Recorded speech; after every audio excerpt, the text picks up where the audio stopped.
I was sharing with my therapist, one of the therapists in my office the other day, that you think about our elderly, who some of them have very little social interaction because their children may be living out of state, and so their only social connectedness is going to a restaurant, in the morning, and sitting with their friends, Right. or going to a senior club, and now that's not an option. And so a population that already struggles with isolation and feeling isolated is even more vulnerable now.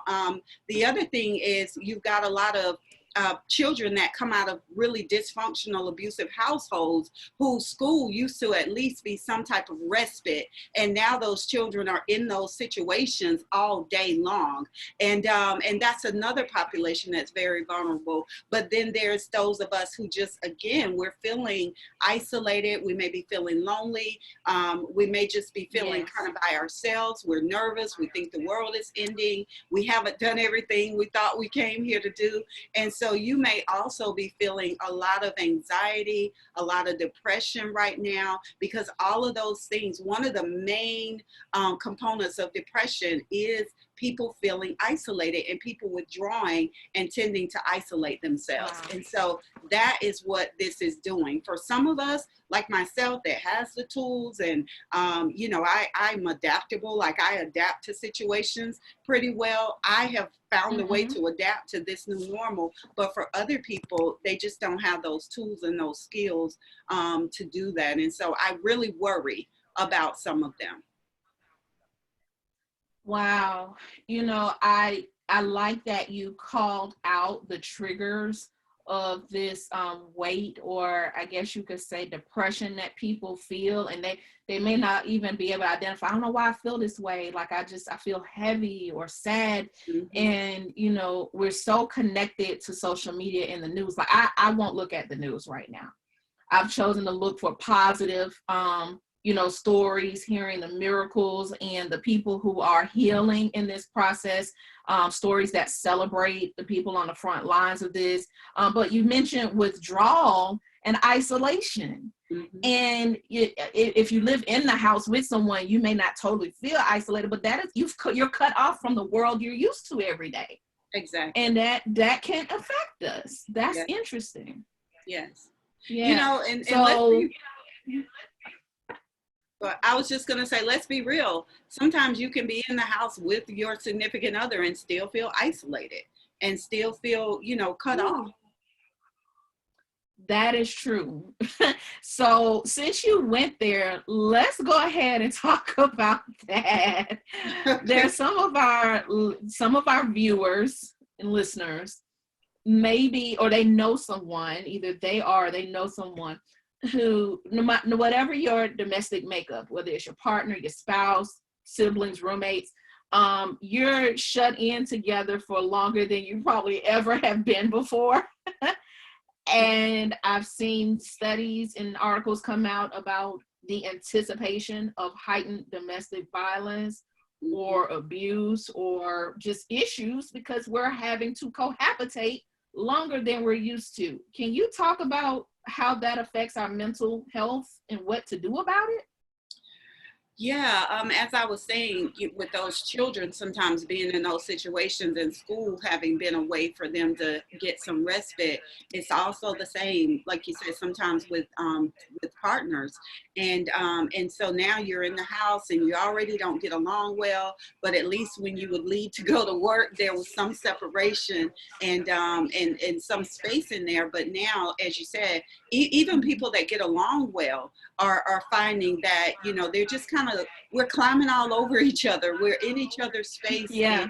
And although we love to be connected as humans, we also have the need for our individual space. I will say I celebrate my husband and my children we already get along really well. Like, we are truly best friends.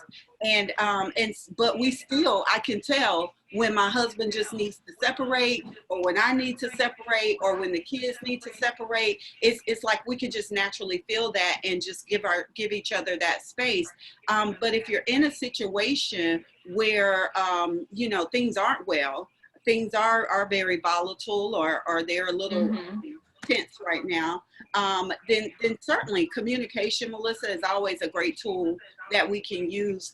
It's just to try to talk those feelings out, to, to talk it out rather than just letting it build up and then snapping on someone, because obviously sometimes those aggressive behaviors are what's going to spark an argument or a domestic dispute. So just trying to find ways to communicate as much as possible, and also giving yourself permission to separate, and letting that be okay. Letting your partner know that I'm not separating because I can't stand you, but I'm just separating because of my own need for aloneness right now. That is so powerful, the tools you just shared. Guys, feel free to give Giovanna some hearts. If she says something that resonates with you, give her some likes, some hearts, and drop your comments. I am moderating the comments on both Instagram Live and Facebook. You said communication as a tool. I'd like to think I'm a good communicator, but I've learned communication is so much more than the words we say. Mm-hmm. Communication is our body language, how we act, our tone, our facial expressions say so much. And Absolutely. You said communication as a tool. Everybody may not necessarily have the tools. They may be walking on eggshells around the house, like, I don't want to hurt your feelings, but get away from me. Or like, matter of fact, I need 6 feet away from you in this house.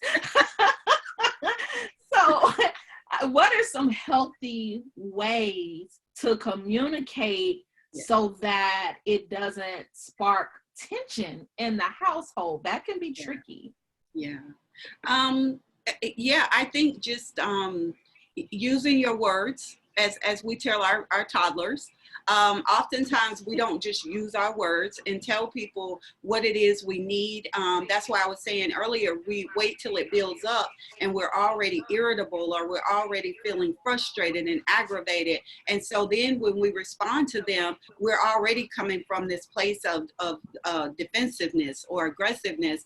And people are obviously going to receive it that way. So if we talk about boundaries, if you sort of have that conversation, yes, when you're all calm and everything is okay, then it will help alleviate some of that potential stress when you are feeling closed in, when you are feeling smothered, when you are feeling trapped or whatever, because you've already had that conversation. Now no one is taking it personally if you need to go upstairs or go into another room or just go sit outside, because the weather has been incredible lately. So just going outside to sit outside, but definitely, as you said, watching your body language, being mindful of that, your facial expressions, your tone, the volume of your voice, and things like that are definitely ways that we can communicate more effectively. Using I messages instead of you. Instead of saying you're getting on my nerves, say I need some time right now. And that's what I talk about when I say use your words. You are an adult. You are not a victim. You're not a child. You're not helpless. So sharing with people what you need without attacking, without crucifying them in the process, because eventually this thing is going to end and you still want to be okay with your mate when things are over with. And so how you communicate now, how you share what it is you need emotionally, physically, mentally, is going to make a huge difference. So those are just some things that I would certainly advise people to do. Watch your tone, watch your facial expressions, your body language. Don't get in someone's face. Do not yell. Do not use sarcasm and condescending language. And also make sure you're utilizing those I messages and making it about you and your needs instead of pointing your finger. That is so good. Listen, family, I'm not going to lie to y'all. I needed to hear the part about I messages and not you. And sometimes we don't mean it in harmful intent to like blame and pick and say, well, you did this and you did that.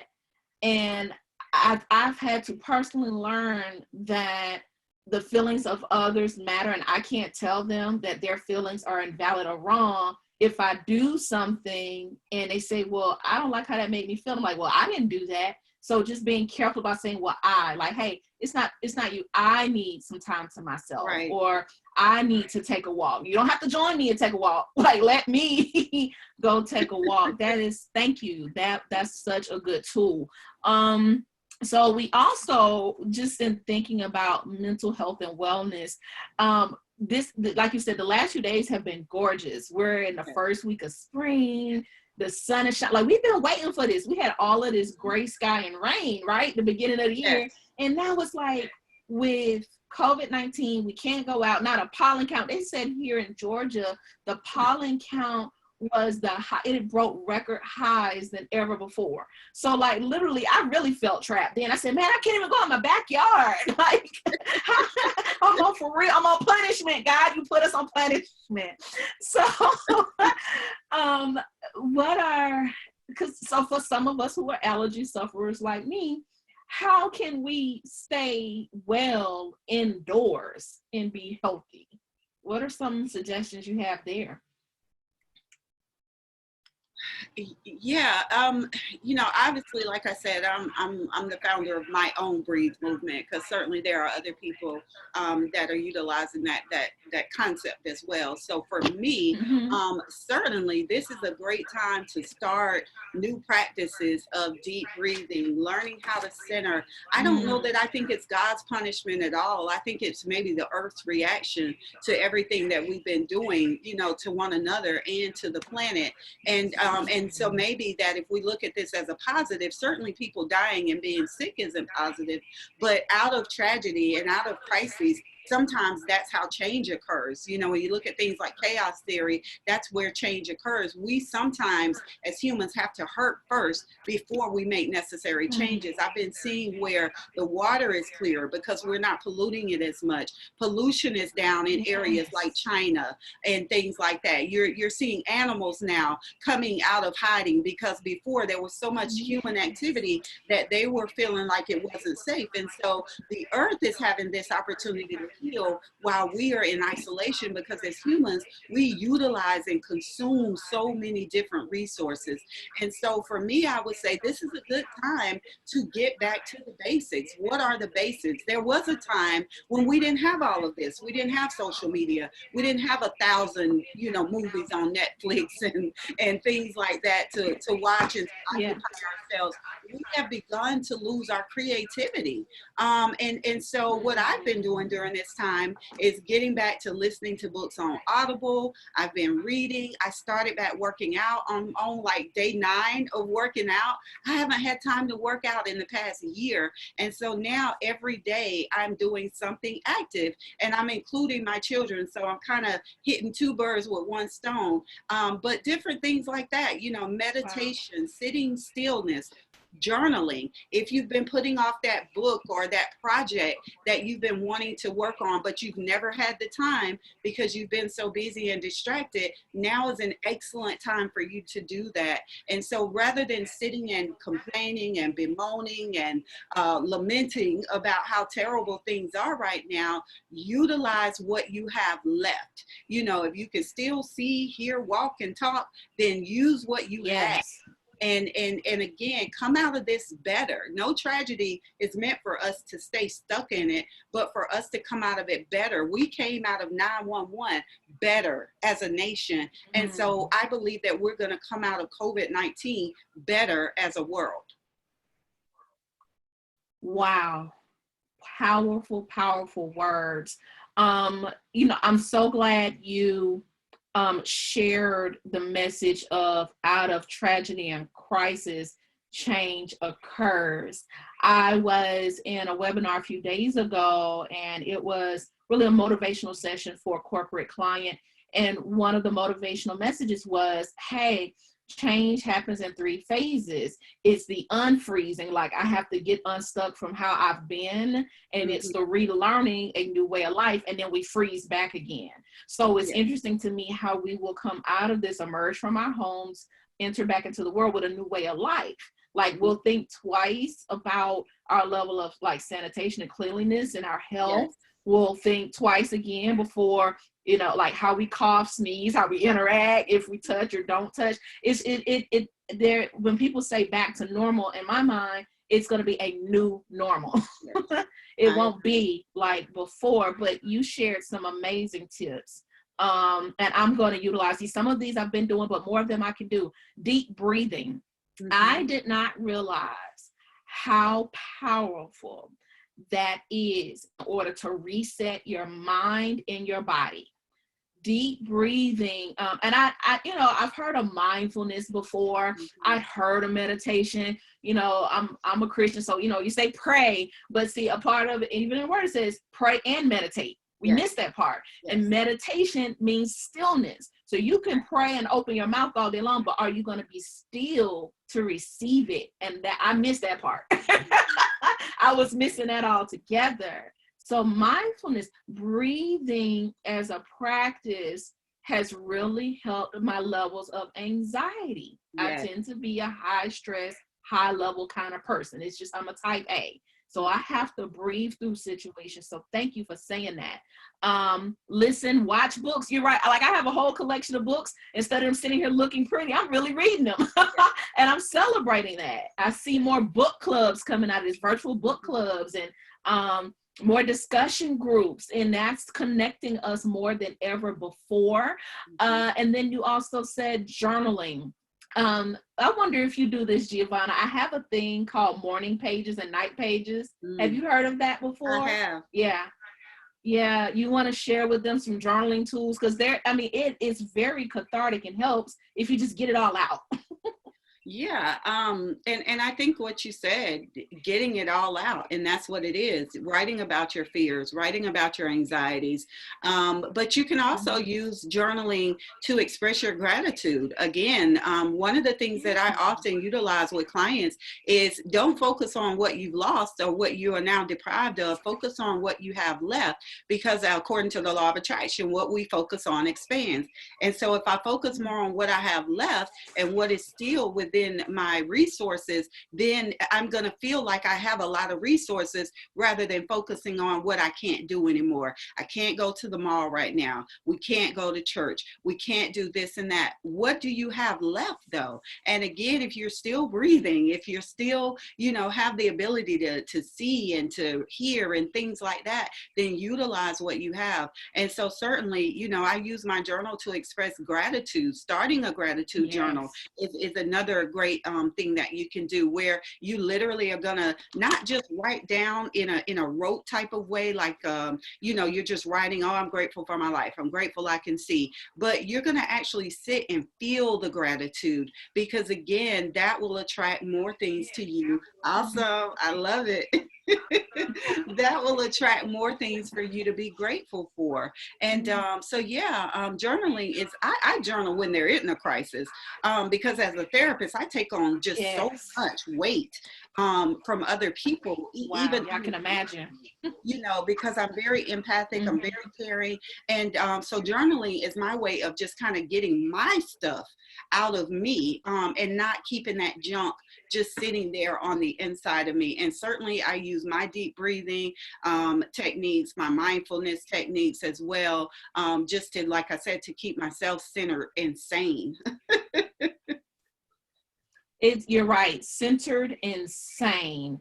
And I, to be honest with you, Giovanna, I thought I prayed before, but my prayers are so different now. You hear old people say, Lord, thank you for a sane mind. Thank you for the use of my body or limbs one more day. I get it now. I totally understand. Like, every breath is a gift. Yes. Every breath is a gift. And that has been like really the core of this virus, is it takes your breath. Mm-hmm. And so for every in and out, like, to appreciate it in a different way, like we didn't before. Mm-hmm. So that's such a nugget. Thank you. That's really rich, good information. Leaders and companies. So I see some of our viewers and listeners may be managers, leaders, supervisors, or just in charge of a group of people. I see some pastors and leaders. I see you guys listening in.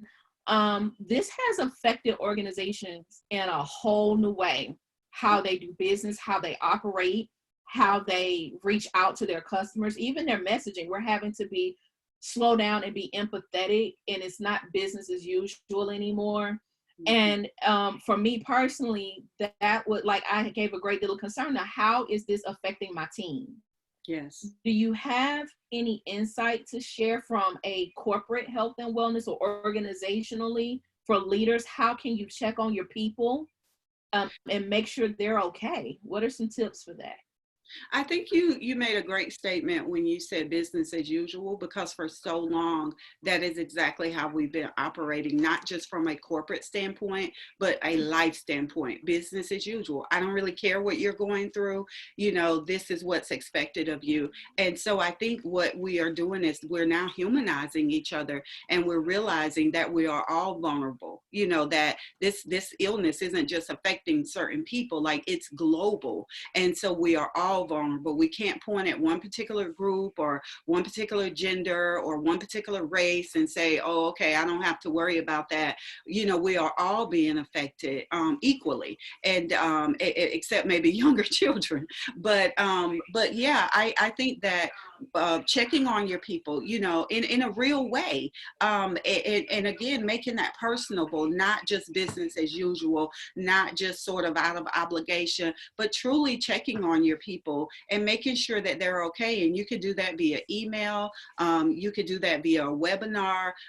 You could do that via phone, depending on the size of your team and your organization. But reaching out to check on people in a very real, tangible way means a lot, because as you said, especially with people that are very isolated, just your email or your phone call or your text message might just be that one interaction that they get for that day, or that one word of encouragement.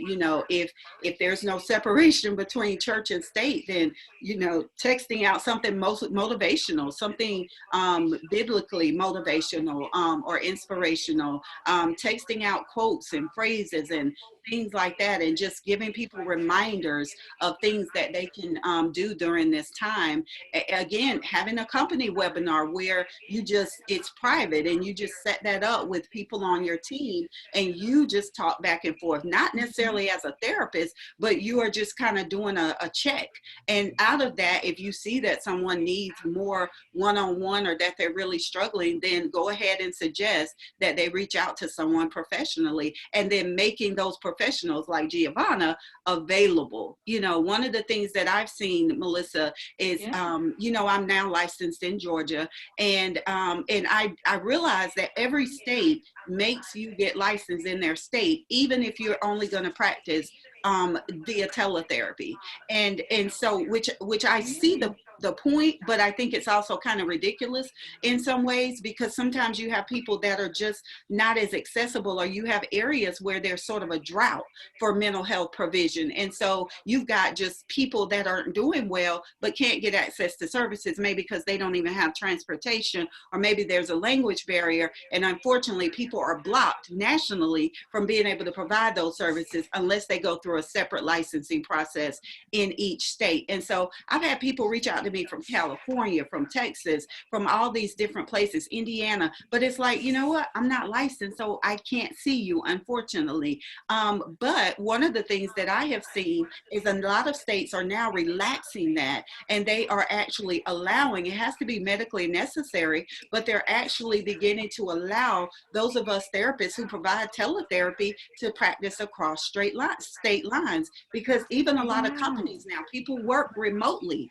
and so you may be a company where your employees are all over the world, and so you can't necessarily send them to the therapist on Main Street, and you need to have those resources. And so again, there are resources out there now where states are starting to relax those requirements, and so people can get access to those services. But definitely making sure as companies and organizations that you have resources where you can send people, because you want your team to come out of this well and not struggling. And we're going to be in isolation at least 6 weeks. That is just enough time for people to get in crisis states.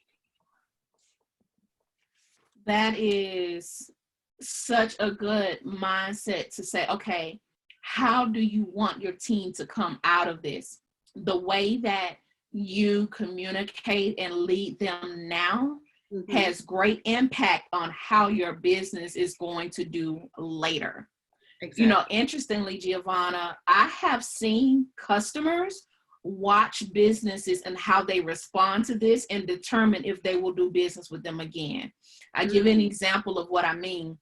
um, we talked about communication earlier within the household, but communication from your business, whether you're a small business owner, entrepreneur, freelancer, doesn't matter. If you are representing an entity, the message that your brand puts out in this season is important, because we don't want to come across as insensitive. I've seen some people be critical if people are joking about quarantine, saying, well, that's insensitive because lives are affected.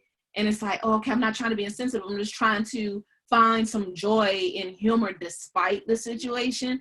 So and I've even seen people being worried about, do I charge or not charge for services? How do I still monetize my business and pay my people while being sensitive to my customer? We're navigating new territory and walking on eggshells here in our messaging. So that is important. And here's the thing: if you're in doubt, leaders, run the message by someone else and say, hey, how does this come across to you? Does this sound, insensitive, or does it sound caring? If you don't have access to a PR professional, just ask another senior team member or a leader, hey, let's get together on this message. Let's have a meeting on how to be there for our people. I'm gonna give you guys some tips, and you can do this not only, like I said, if you're a small business owner or a large corporation, but just an organization. Sororities, fraternities, churches, civic organizations, senior groups, or when you're over people, you're just over people. And I've seen leaders reading bedtime stories to the families of their employees. I've seen, I've seen literally companies that are doing midday virtual lunch breaks. So like on Zoom, where you can put your own virtual background, they may have a picture of the break room, and they let people come in and chat and eat lunch together like they normally would. I mean, just the camaraderie around that. I've even seen people do virtual walks together where they're at home, but they'll get on Zoom together while they're walking, and they can share and walk and talk. Like, usually I would walk the Beltline with my coworkers, so that's something we would do, is do a virtual walk or a virtual walkout, so walk session or whatever. But just be creative. Like you said earlier, this is a season for creativity. This has made us wake up. Yes, we have kind of come out of the zombie slumber of every day, and we're having to pull on creativity. Yeah. Sleep. You said we've been asleep. Mm-hmm. We have. You guys are so good. You're hanging in there. Thank you, Facebook family. Future Mountain Movers, thank you for the thumbs up. I see Sierra. Thank you for joining us, Sierra. Gina.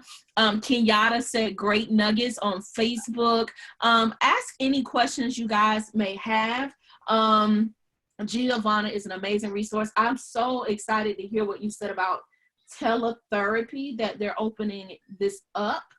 I mean, that's just a smart move for states and for government organizations to say, hey, look, people need this resource. What are some, I know you, of course, and this is totally could be a shameless plug to you, but how can people get teletherapy? How do they even find where to go for that service? Yeah. One of the best resources I always send people to is Psychology Today, because it's regional, meaning that if you're in wherever you are, Texas, California, then you can go to Psychology Today there, and it's going to pull up regional therapists. But you can also put in other places and find therapists there. And most of us have, whether or not we provide teletherapy, in our profiles. And the great thing is that a lot of it is reimbursable now, Melissa. You've got companies that are reimbursing for it. And so it's not just pay out of pocket. It's pretty much just like how Melissa and I are doing right now. As a therapist, I will be sitting with you. So therefore I get to see you. So I get to look at your facial expression and things like that to kind of be able to assess how well you're doing or how well you're not doing. And, but companies like Aetna, Blue Cross Blue Shield, United Healthcare, Cigna, those companies allow teletherapy and they allow reimbursement. And so you're not necessarily going to be excluded because you don't have the ability to pay out of pocket. You're going to be able to utilize your insurance as if you had walked into one of our offices. And that's definitely a blessing that they can still just reimburse and not even leave the privacy of your home, and you can still get your mental and emotional needs met that way. Yeah. So definitely checking and see whether the therapist go to Psychology Today. That way you're not just Googling and then having to call each office individually.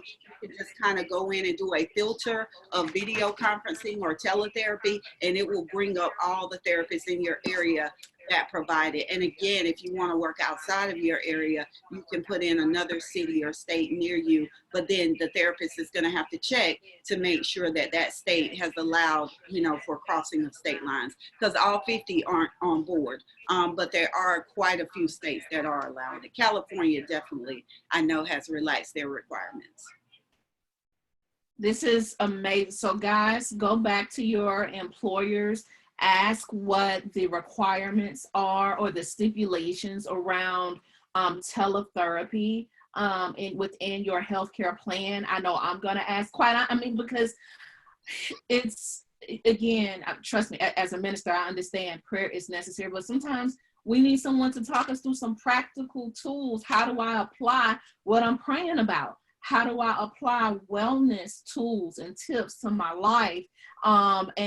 You shared so much. Listen, guys, I'm not going to leave you hanging. After every virtual coffee, I send out notes and recaps. I've been taking my notes. I got pages. My page is full because Giovanna has poured out so much. So if you go to theactivationhour.com, join our email list, because I send you a whole list of resources. I've been writing them down here. I give you the quick links to share and support Giovanna and her movement, because she truly is a woman who is passionate. Like, literally, this is her calling. This isn't just her job. I've seen how she operates because she's created communities around wellness. So what are some of maybe some virtual groups? You know, if some people may be like, hey, I don't know if I'm ready for one-on-one, but I don't mind a virtual support group or something.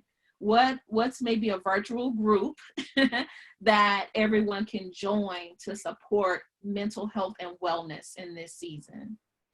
Yeah, you know, one of the great things, social media certainly has its disadvantages, but it also has its advantages. And one of the things that I really like about Facebook is groups. And so there are lots of groups on Facebook that you can go through and search for mental and emotional health and wellness. Even on Instagram, there's a group called Black Men Healing that specifically caters to African American men.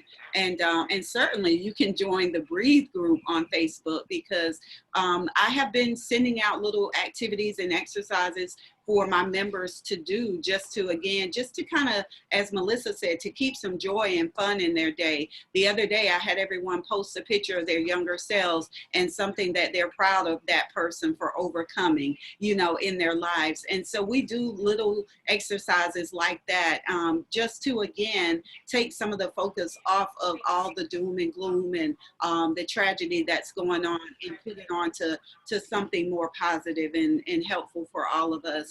And I often will share different techniques in there. We talk about wellness, we talk about mindfulness, we talk about meditation and deep breathing, and those types of things. And so those are certainly, but there are tons of groups on Facebook, and even I think in the Google Hangouts and places like that, you can also find those wellness groups that you can become a part of. But be careful, because sometimes you got people out here disseminating information who are not qualified, and who are not necessarily licensed or credentialed. And so they are giving out their opinions. And so make sure that when you are joining those groups, that it's a reputable group and it's with someone who at least knows what they're talking about and has some background expertise and experience and education to be giving out that information. One of the things that, you know, again, the internet has brought us together in a lot of ways globally, but one of the downfalls is that there are a lot of people that put false information out there, especially now, because there's a huge push around mental illness now, and everybody wants to get on board, and not everybody has the training or the credentialing. And so you're out here coaching and speaking on things that you really don't understand from a psychological point of view. There's a reason we all went to school and went through a process to get licensed and credentialed, Yes. because not only do we know the whole inspirational side of that thing, but we know what some of the potential downfalls are, and we can address and respond to those downfalls as well. And so I would just say that when you're looking at those groups, make sure you know who's the moderator, who's the group administrator, and you're not just kind of getting out there dealing with snake oil salesmen, people that are selling things that aren't necessarily true and accurate. Wow. Thank you for making us aware of some of those dangers of people who are not credentialed. Funny enough, that was one of my posts I was going to make later today, is how to know if you're hiring the right coach. I know we're talking more about the mental health space, but coaching is a part of that in terms of health and wellness, and having coaches are essentially a guide. They are not therapists. They are not counselors. However, coaches, which you are also a coach, we're both certified coaches. Coaches, this is a good season. You mentioned earlier, finish that book or that project or launch that idea. And I kind of have this saying, if you were able to do it by yourself, you would have done it already. So coaches are a phenomenal tool to help nudge you, like literally they're your accountability partner. Coaches are trained to ask the right questions to get a result out of you. That's not like random. It's a very strategic thing. So that may be something like that. To me, that's a big spark of like happiness and mental health when I finish a task. If I finish a project I started, I'm over the moon. So finishing a book, finish writing an article, finish an assignment or a class, just finishing. I think, and I don't want to misquote this, but I've seen studies that something about finishing and crossing something off a list psychologically, like does something like to your endorphins. You feel accomplished, and that to me, that sounds like wellness. Yeah, that sounds like being healthy. Absolutely. And productive. So, yeah. Oh wow, I see more comments. Go ahead. Oh, I was just going to say, I think we, you know, with the time that we're complaining about, how often are we going to have this type of time? And just complaining about it isn't going to make it go away any faster. So again, use what you have, focus on what you have available and what you have at your fingertips. As you were saying, those were some great ideas, but even take up a new hobby. You know, Walmart is still open in where I live. And so if you've always been thinking about crocheting or something like that, now you have the time and space to do that. So you can go there, get your little materials, go back home, and you can start watching YouTube videos on how to make different things. Again, just nurturing our creativity. Y'all, we have lost so much of that. Melissa, I know you just had your 38th birthday, and happy birthday, my fellow Aries. Mine is coming up. Thank you. Yes. Yes. And so, but different things like that, you know, nurturing that creative part of us, because when we were children and we didn't have a ball that we needed or a certain toy that we needed, we invented another way to play the game. But now these children have so much at their fingertips, they don't have to necessarily use their creative muscles the way that we did. So draw back on your creativity and some of those things that you have been putting off. Spring cleaning, you know, clean out, get the clutter out, get those clothes you know you're never going to wear again, get them boxed up and ready to donate, because people are going to need that stuff. If you've got perfumes that you just don't wear, or shoes, or just things in your house that are cluttering it up, get that stuff together and get ready to donate it, because people are going to need it once this is all over with. People need it now. So I don't know if those places are open and accepting donations right now, but certainly when this ends, we're going to need it. So make sure you're taking it, and it's going to benefit two things. Your house is going to get clearer and you're going to feel better. We feel better when we clean out the clutter, and you're going to be blessing someone in the process. I wrote that down. Declutter to get clear and feel better. That is so good. Like for me, it was my workspace, my home office. I kept putting it off because I typically would go into the office every day, and I'm like, I'll get around to it. But I've been able to finally get rid of papers and go through bank statements. And another thing is I've saved more money being at home. Yes. That has felt great. I look at my statement like, oh, okay, I don't have all these debits going out and just swiping for coffee, swiping for lunch, swiping, for different things. So there are so many positives to focus on, like you said earlier. Giovanna, this conversation and sharing this virtual cup of coffee with you has been so enlightening. As always, I always learn something new when I talk to you. Family, y'all have been amazing. Can we get some hearts for Giovanna and some likes and some love, because you've truly really blessed us with your gift of mental health and wellness. So thank you so much for the thumbs up. Instagram family, I see Sabrina said yes, creativity is a season for that. Jakora said, she's sharing this with her team. She has a team up in Charlotte, North Carolina. So as a leader, I know she was impacted by that. You guys are amazing. This video will stay up on the Activation Hour Facebook page. It'll be on my live on Melissa D. White for a few days. But use this stuff, family. I'm thinking about y'all. We're concerned for you. We're praying for you. We have resources for you. Don't suffer in silence in this season. We're a global community and need each other more than ever before. Let's be human again. Let's check on one another again. Truly, we're a global community, for real. Giovanna, any final thoughts you want to share with our audience before we sign off from our coffee break today?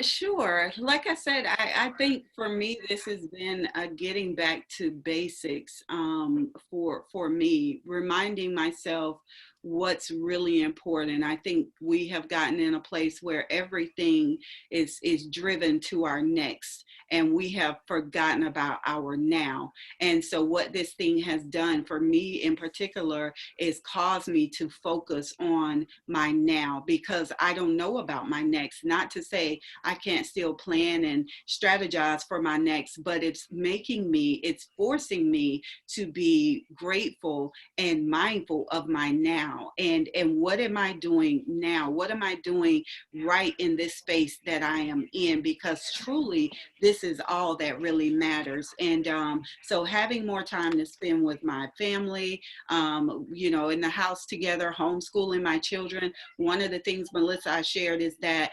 I'm very involved as a parent, and I help my children with their homework, but I didn't realize until I homeschooled my son that my son has the potential to be a straight A student, but because he's a boy and he wants to just do enough to be an AB student, that is what he does. And had I not had the opportunity to homeschool him and see his ability, I would not have known that. And so now he's in trouble because it's like, mama knows that you could be straight A's and not AB. And so we've been talking about that. But I would just say to everyone, again, start that gratitude journal. Think about what you have left every day. Be grateful in your now. If you have food in your house, be grateful in your now. If your lights are still on, if you have air conditioning, if you have cable or internet access, be grateful for your now. If you are not personally struggling with this illness, be grateful for your now. Take inventory of everything that you have to be grateful for, instead of, again, complaining and focusing on the inconvenience of this and how much we're being negatively impacted. Because, again, I just don't think the God we serve that we go through things to come out of it worse. I think everything has purpose, and I think that not only are we as humans going to come out of this a lot better, but I think our world is going to come out of this a lot better. So just be in anticipation and expectancy of a great thing, but also by being grateful and mindful of your now. Start working out like myself. Write that book, as Melissa said, record that CD, or whatever it is that you have been putting off and that you now have time for. Or don't do any of that and just make time to appreciate nature, to get out in the sun, to sit with your children and read with them, something you may not have had the time to do, but make the most of your now. That's what I would leave with everyone. That's a perfect final note. Make the most of now. Somebody type that for me. Make the most of now. Giovanna, thank you. I honor you and your gift. As always, thank you. You're phenomenal. So just tell us before we sign off, how can my community stay connected with you and follow your tools and resources? Yes, my company, Touchstone Counseling and Coaching, that's TOUCHSTONE, Touchstone Counseling and Coaching. We're on Facebook. You can certainly follow our page. Send a request to join the Breathe group on Facebook. There are two now. There's the Breathe Women's Group and the Breathe group. So make sure that you send a request to join the Breathe group. You can follow me on Facebook, Giovanna Geathers, GEATHERS. I'm on Instagram. I am Giovanna Geathers. Twitter and LinkedIn at Simply Giovanna G. And definitely, if again you are needing teletherapy, I am providing that. Just be mindful that I do have 2 elementary children at home, and so you may hear something in the background, but we'll definitely be able to get it done. I am on Psychology Today. I also have a website, GiovannaGeathers.com. And you could just reach out to me or inbox me and let me know, hey, I'm struggling right now and I really need some support during this time. And if it's a clinical issue, we'll have to see if it's billable and reimbursable. And if you're in a different state, if you're in South Carolina, we're good, no worries. Or in Georgia, we're good, no worries. But outside of that, then we would have to check. But I also accept private pay, so we can get around that regardless. But anyway, I would love for you all to connect with me. And I guess I need to be doing some virtual stuff as well, Melissa. I need to, to be in the PE teacher and the science teacher and the math teacher. And the thing about it is, Melissa, I don't know if you knew this, but my kids speak dual languages. So they actually take science and math in Spanish, and their mama speaks French. And so just having to navigate around that, girl, it took me at least a week and a half just to feel like my brain wasn't on fire. I'm wondering when and how around running your practice are you doing this? So listen, y'all go check on your strong friends. Check on your friends that are parents right now. They probably need a support group. They really do. So Giovanna, thank you. Facebook family, IG family, y'all are amazing. I'm sending you lots of love and great energy and an abundance of prayers back to you. We will get through this. Yes. I just encourage you, when you feel yourself tensing or irritated, turn the news off. Log out of social media. Disconnect so you can connect with yourself, your family, and to also make the most of now. God bless you all. Virtual cup of coffee. Breathe. That's what I'm saying. Just breathe. I love you guys. You're amazing.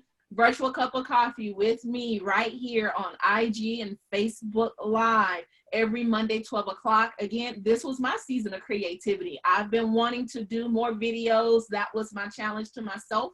And out of this situation, I've built a whole new community. So thank you guys for joining my community. Giovanna, love you. See you around. Bye, family. Have a great Monday.